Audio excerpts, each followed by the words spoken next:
Viewers, the world is queuing up to make in India, to invest in India, to grow their reputations in India.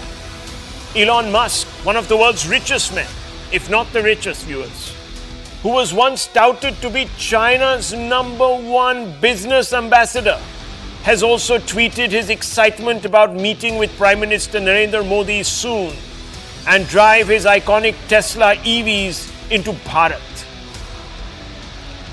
Now, what does Musk bring to the table?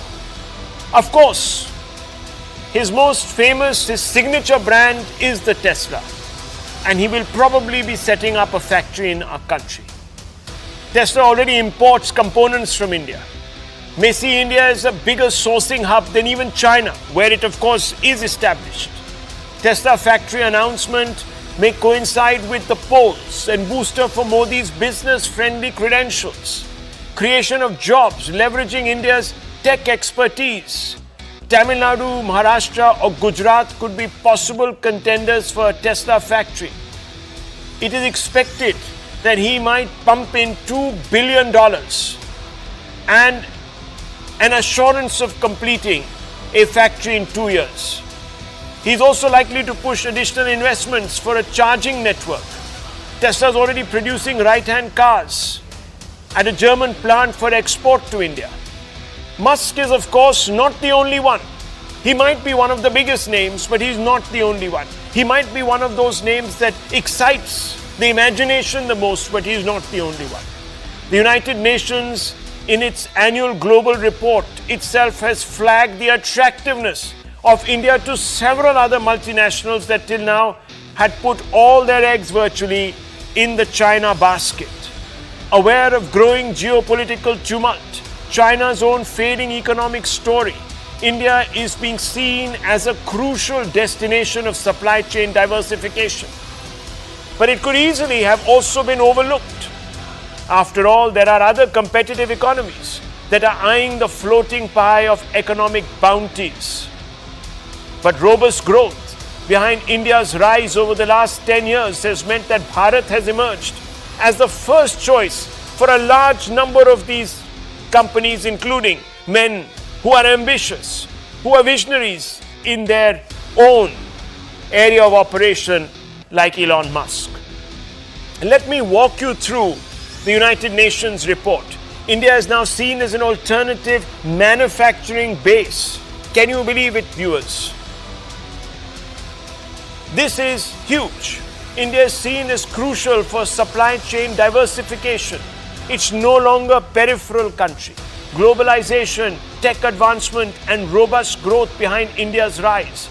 This is an emphatic assertion that over the last few years, India has really performed beyond perhaps the expectations. Supply chain and geopolitical pressure pushing manufacturing shift away from China. But as I told you, a country also must be at the right place at the right time and rightly positioned to absorb this investment.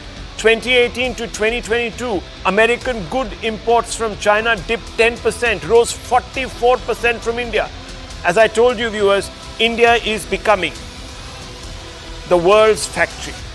Cost cuts, better access to labor, and faster time to market, the key factors. So reforms, viewers, making India's economy less paralytic, perhaps because of a mandate, an uncontested one, is helping.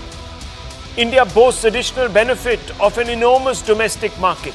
India rapidly developing as a global producer of engines and turbines, and this is all contributing to India edging out China in this race. Apple, for example, plans to boost workforce to 500,000 in 3 years, shifting half of its China-based supply chain. 1 in 6 Apple phones is already made in our country. Now, viewers, all of this unstoppableness, really, as a matter of speaking, of Bharat, has come under the 10 years of the Modi government. Are the NDA critics off the mark? Have they not read the writing on the wall? Are they too blinkered? by their own biases. Fundamental questions, and I'm opening this up, viewers. We have esteemed panelists this evening. I want to begin first with Gautam Chikkarmane, Vice President of ORF. Now, what is happening here? The world is coming to India. Is this a factor of stability, government, or was this just a bounty because of our demography? It's just bound to happen. It would have happened. No, I don't think it would have happened. I think every year, in fact, every day, the government has to work very hard to ensure that growth rates remain. And this I'm talking in a very secular manner, because earlier when I'd spoken to Pranab Mukherjee, for instance, he was saying every day we have to stand and ensure that we don't go off track, etc. So the role of the government in terms of policy direction and execution remains. And I think we have accelerated over the past 10 years in terms of reforms. The biggest reform, by the way, if you ask me, GST is good, IBC is good, a lot of Jan Dhan Yojana, financial inclusion, everything that you talked about, these are all, excuse me, these are all important reforms. But I think the biggest contribution of Modi in this is that he has given our wealth creators, who are also our job creators, our value creators, our taxpayers, our global economic brand ambassadors, etc., he has given them political space, administrative respect, and moral force. In 2019, at the Independence Day speech, for instance, he said wealth creation is a national service. In 2021, he said our startups are our new wealth creators and a source of national pride. In 2023, he said, to my youth have propelled India to a certain position as the world's first 3 startup economic systems. So I think apart from all the reforms that are already a work in progress, the previous dispensation also did it. I think from 1991, I have been seeing consistent reforms. They have accelerated. They have come with a greater conviction with under Narendra Modi, as you rightly pointed out, because of probably the political mandate. But he has run with the ball. He has taken the ball running, and he has given the moral force to our entrepreneurs. I'm glad, Mr. Chikkarmane, that you have actually referred to 1991 onwards, suggesting a continuity, but then we also ended up becoming Fragile 5 or included in the Fragile 5. How did that comes under poor execution, I would say. But reforms have not stopped. From 1991, every prime minister, despite, just give me a second here. We began with a lot of constraints because we had a balance of payments and macroeconomic crisis facing us. Then we moved on from P.V. Narasimha Rao to Vajpayee and 2 other prime ministers who continued the work, but they did it under, let's say, with a little bit of caution. So from constraints, they went to caution because there was political pushes and pulls that had to be managed. Under Narendra Modi, what I see is a far greater conviction, which is powered equally by the political force behind. So I think he has got the political mandate, he has converted it into an economic mandate and has made the economy a political issue. And I think that's where all these companies that are now coming, they are also coming with a far greater conviction. We don't know what will happen on June 4th. Yeah. But I think the momentum that has happened over the past 10 years is unmatched in terms of scale, in terms of size. So Tesla, I see, is a large, big scale company coming to a big scale economy to probably to look at the world or to serve the domestic market as well. Well, and I want to bring in Santosh Mehrotra. Professor Nalapat is also here with us, so eminent voices tonight. Mr. Mehrotra, I'm going to jog your memory back a few months. Let's go to May 31st, 2023. And I have before me a Reuters article. And the headline says, Elon Musk is Beijing's ideal foreign investor.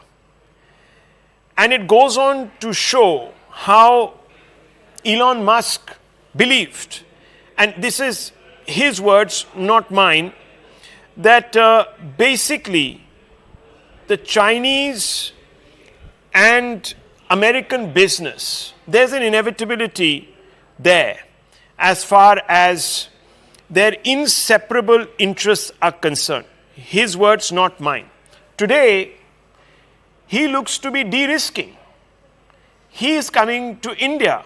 Now, one of the reasons perhaps is execution. That Modi has provided in his 10 years a catchment for money, confidence, investor confidence. And he has done so through good execution, which is a factor of good governance. Would you not agree?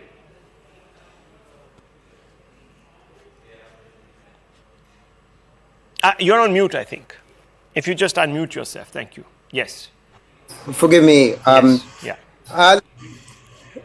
Indeed, the economy is growing reasonably fast. Obviously, after contracting twice as much as the global economy contracted in FY21, it's not surprising that from a low base, it has bounced back. And what we've got now is a K-shaped recovery. But let me go back to Mr. Elon Musk. So let's just focus on that. Electric vehicles that Tesla makes are extremely high priced.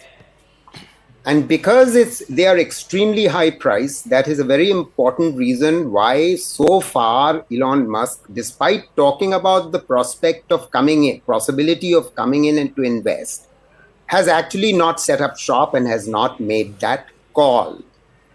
Because he knows perfectly well that whatever he might try to reduce the cost, the fact remains that his prices will be way above the cost of e-vehicles that are being manufactured today by Mahindra and by Tata, who did a fair bit of research themselves. And therefore, he is expecting, and this is one very important reason, and this has been a reason for the back and forth between the government and Tesla, that he's been expecting a subsidy from the union government.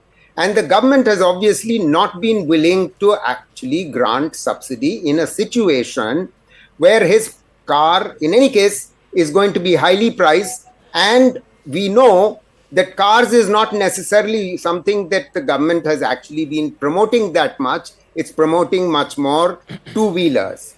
So we all know that battery prices are among the highest cost item within a car, an e-vehicle. And there is no prospect as of now of battery prices coming down. Yes, technology is changing. We'll wait to see how long that takes. So this is point one. Point two I wanted to make is that in the context of China plus one, let's just recall that most of the investment that has been exiting from China has actually gone to Vietnam and to Bangladesh. It's not that some has not come to India, but a very limited one has come. So we should have a very realistic way of thinking about China plus one. Right. No, finally, hang on. Just 1 second. Mr. Mehrotra, on your first point. Yeah, if I might just finish, and I'll finish within the next 1 minute, I assure you. Okay. Let me assure you. Right. So we've been told just now by panelists that, corporates have been given massive amount of space. And we also know that this government has a policy of promoting national champions. However, these big corporates don't really generate that many jobs because they produce products which are highly capital intensive. Therefore, and we know perfectly well that this economy is suffering very severely from extremely high youth unemployment, despite the fact that our young are getting much better educated. And the units that used to generate non-farm jobs, historically in our country, we were generating 7.5 million new non-farm jobs between 2004 and 14. Okay, what's the point?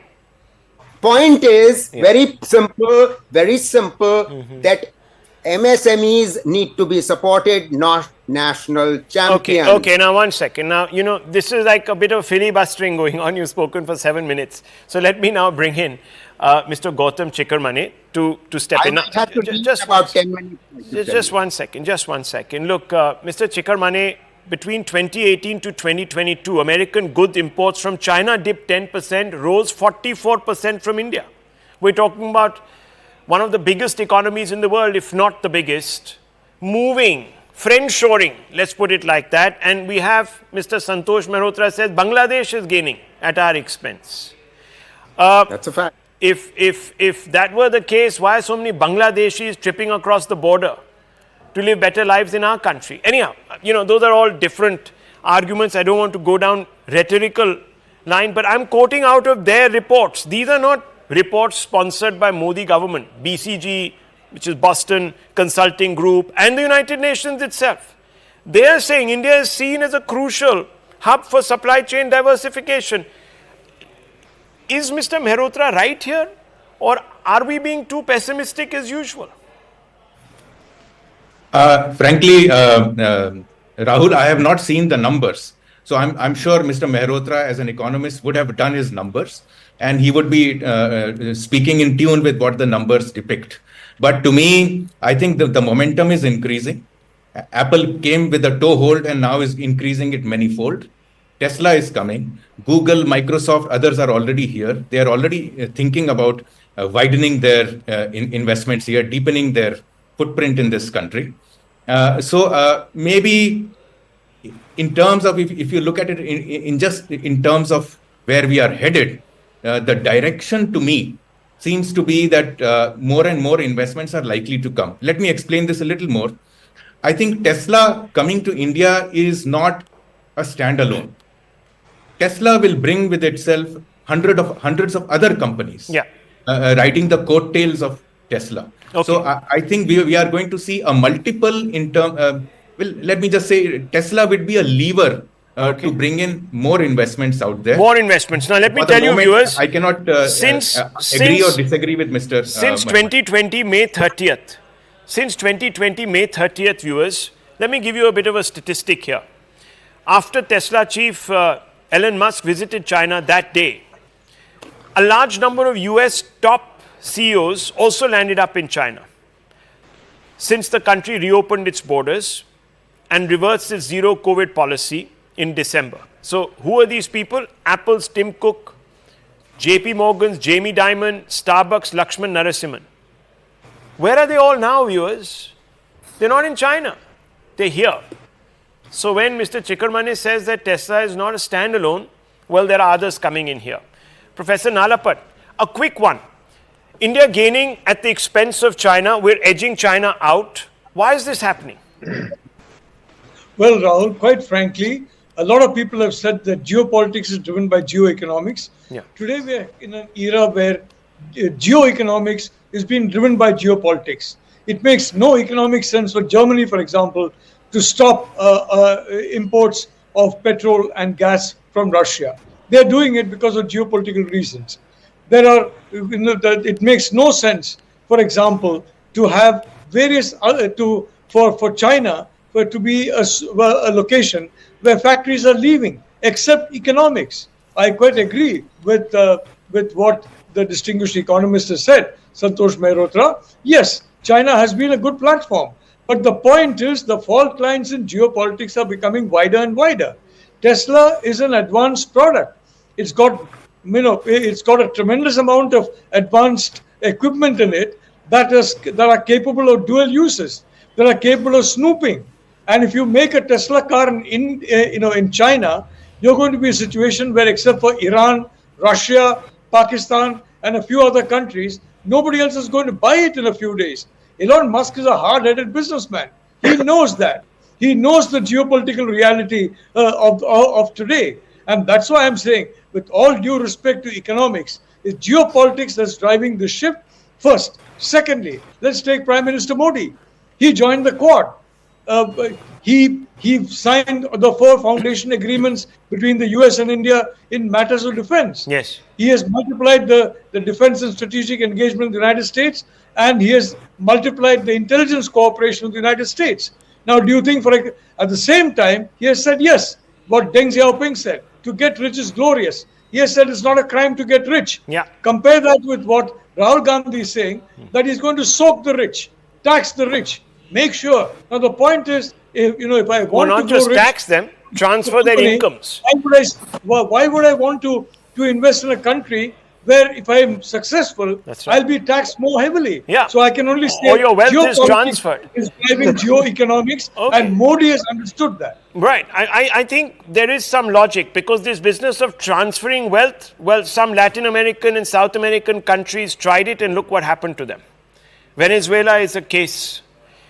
Heaps of their currency were lying in garbage cans at the end of the day. Shazia Ilmi, however, there are people like Mr. Rajan or whatever his name is, and of course Mr. Mehrotra and others who will say, at the end of the day, look, we are investing in the wrong areas. We are inviting these big ticket investors. We should be actually firming up our MSMEs. They are giving us a lot more in return, etc., etc. We should be trying to move people away, creating more jobs, trying to create, move people away from the farm sector into manufacturing and other service economy, etc., etc. And we're not doing enough of that because we've actually looked at it from an inverted pyramid situation. How do you respond to that? So I think, there's been a complete shift in the way India thinks. For the first time, in India, wealth creation is considered a good economic activity. Capitalism is not evil. And these are the voices you hear in the parliament. When you look at policy making, when you look at legislation, there is a thrust on wealth creation. And ours was a country of job seekers. Everybody wanted government jobs at one point of time. It is Narendra Modi who talked about the idea of being a job creator. So there is a whole change of mood, change of overall mentality, and instilling of a new kind of thinking that has happened now. Now you look at something like like defense. We had to import everything, whether it's rifles, fighter jets, and what have you. There was a time when the defense minister also said, A.K. Antony, that we don't have money to buy weapons. But you just look at us where we are now. So look at the strides we've made. Now in the global investment landscape, we are the fifth most preferred destination. So something is definitely happening here. Stability. And service sector, we were way ahead. Stability. We all know that. There is but clarity. For the first time, Some people would say, manufacturing. You just have to read. Last point. Last point, and also within the BJP, there was a whole thrust on the whole thing of Swadeshi. But that has changed to Make in India and Atmanirbhar, self-reliant. So this is very important to understand. Tehseen Punala, as to where the what policy people is constantly say is there's a consumption problem. And I'm talking about BCG's report. BCG report says India has an enormous domestic market. So there is an ability to soak in products that are manufactured in this country, incentivizing obviously people like Tesla and others to come and set up shop here. Then you have better access to labor and faster time to market the key factors. United Nations, these are top-ranking financial institutions that are certifying India under Mr. Modi. And that's why you're seeing this flow of investment. How can we quibble with this? Thank you, Rahul, for having me on the show. At the onset, a very happy Eid to all your viewers and continuous happy Navratri and happy Eid to Shazia. 2 or 3 important points I would like to make. Point number 1, yes, our country is growing. Everybody is proud of it. But this growth is a skewed growth model. Yes, we are the 5th largest economy or 4th largest economy, how you look at the numbers. But per capita income, we haven't grown at the same pace. So we are 142nd in the world, which means the gap between the haves and have-nots has increased, which simply means that the government's own report, the RBI report, says that manufacturing is not up to pre-COVID levels and labor participation in manufacturing is at an all-time low. This is including women participation in labor force. So number 1, we have a skewed growth story. Number 2, as the professor rightly said prior to leaving the show, that this K-shaped recovery has also meant that there has been some foreign investment leaving China, coming into India, but most of it has been in Vietnam and Bangladesh, followed this by the tax terrorism. Can you give me the statistics? A lot of responsibility. Can you give me the statistics? I will, but please don't break my flow. It's very difficult to speak because I'm the last speaker. I'll allow everything. There is massive tax terrorism happening in India. Not me, even supporters of the BJP says. Tax raids, GST raids, ED on businessmen, which is why every single businessman, and your viewers know it, above 80 to 90 crores buys a house in Dubai. The government has zero policy when it comes to policies through future jobs, which is Web 3.0 and AI. Sure, the Prime Minister meets the gaming community and the influencers. They have zero policy, which is why every single AI fintech is today being set up in Dubai. Every single one. You didn't answer my question. Look, you can keep ringing out. No, hang on. You can keep keep listing Rahul, a litany if you of interrupt problems. me, what happens is my Tehseen, throat one doesn't second, come. No, please. you must allow me to Look, have I my also throat. have time You've not pressure. interrupted At anybody 23, else. I have to take a break. But then you should allow. Yes, just but you didn't allow. Give me You didn't 30 interrupt seconds. anyone else. Give me 30 seconds. I'm just asking you a follow-up question. I asked you to explain why these companies are coming here. We know the problems. Modi doesn't have a magic wand. He can't undo 70 years of paralysis in 10 The years. tax No terrorism one is has been able part to of do his it. government. No, 1 second. Are you just now The sort of tax weaving terrorism in is part the of his government, Congress's ills and specifically his woes? government. No, hang on, just a minute. Yes, Congress was wrong on certain issues. Should people not be asked to pay up their taxes and be honest citizens of this be. country to help They should the millions of You others? have to allow me to answer. I've understood your question. And let your viewers understand and judge this. When you make GST a criminal offense in a democracy, a GST tax a criminal offense from a civil offense, you are chasing entrepreneurs away. What you're skidding underneath is why is every single startup and AI today moving to Dubai, Singapore? No answers for that. Yeah. There is a startup winter today in India, and they don't have policies in place. Now, with so far as Tesla coming, I'm extremely happy. I hope this happens. I hope the government gets Tesla. It is a feather in a cap. Tesla's already set up shop in my friend's building compound. I've run out of time. Please allow me to finish. Please allow one line, just one line. But remember, under this same prime minister, he went to woo Tata Nano. He changed policies, and the car flopped. I'm not saying that Tesla will flop. We've seen Prime Minister Modi do these things and not deliver. No, that's not his problem. That's the market that decides. We're not a communist state that forces people to manufacture S and then only supplies that. But you don't change rules for one company. Look. 1 second, my dear friend. He changed it for Tata Nano, and what happened? One second. Just a minute. That is socialism. No. Actually, democracy is allowing equal rules for everybody. Okay, boss, I cannot argue with you if you're going to constantly speak over me. That's not fair. I have to take a short break, viewers, but let me just tell you very simply this. India has the highest import duties on cars, and that is also allowed an ecosystem in India to thrive, to manufacture, at prices that are also more expensive for you and I. It's not as if the cars that are sold in the Indian market can't be sold cheaper. We need to rationalize our duties too, viewers. The balance has to be kept. But let me ask you this. Apple plans to boost a workforce to 500,000 in 3 years, shifting half of its China-based supply chain. Why is Apple doing it? Apple is a very, very, very cost-effective company. Why would it be doing it if we were going to hell in a handbasket? Think about that, viewers.